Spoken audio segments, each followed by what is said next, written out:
I'm Tracy Baxter with today's Record Newswatch. State police investigators say children playing with matches were responsible for a fire that destroyed a barn on Upper Cherrytown Road in Accord yesterday afternoon. The structure had once been a 19th century one-room schoolhouse before being converted to a barn. It is now a total loss. Wind gusts hampering the firefighting effort.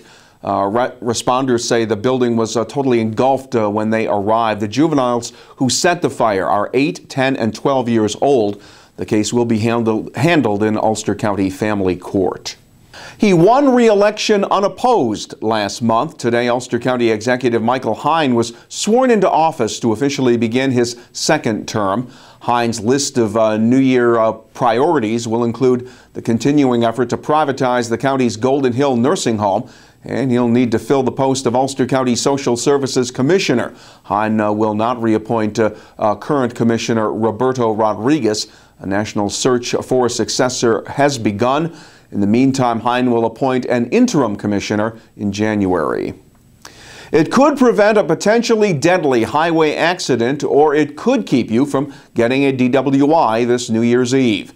Dana Distributors is once again teaming up with local police agencies and participating taxi cab companies to offer the annual New Year's Alert Cab program.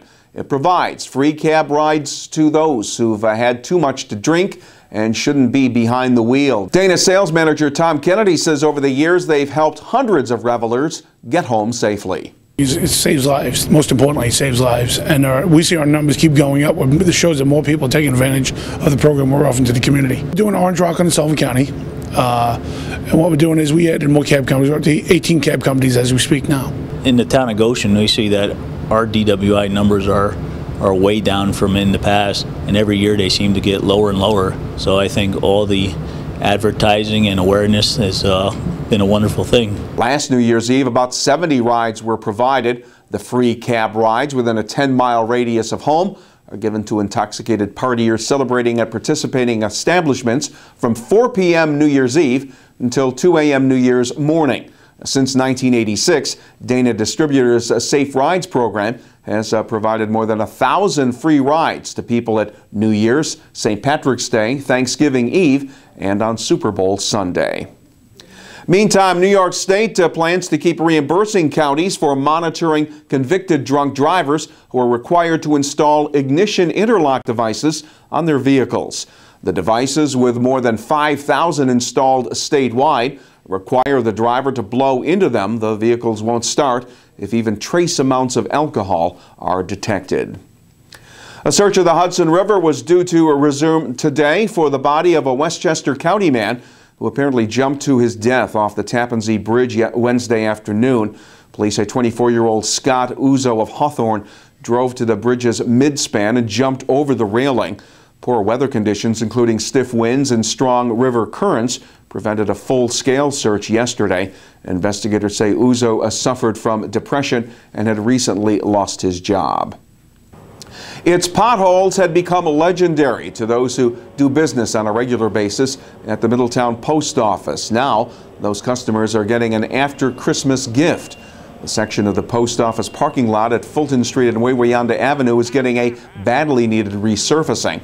The Postal Service has signed off on the project that also includes replacement of crumbling sidewalks. The work should be done in a couple of days. The parking lot on the opposite side of the post office will get a facelift at some point in the future once the money is allotted.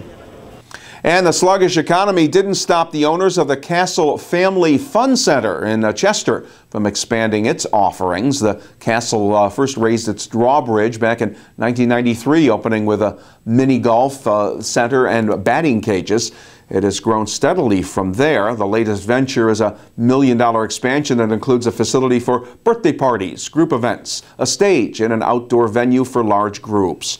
Reporter James Walsh will have the full story in an upcoming edition of the Times-Herald Record. The wind may have died down, but it still felt very cold out there today. As for Friday, it'll be cloudy with the threat of showers. The highs should reach the low to mid 40s. Saturday will be partly cloudy with temperatures getting up around 40 degrees. Record Online is the place to find news that when it breaks, and read all about the day's developments in tomorrow's edition of the Times-Herald Record. For Record Newswatch, I'm Tracy Baxter.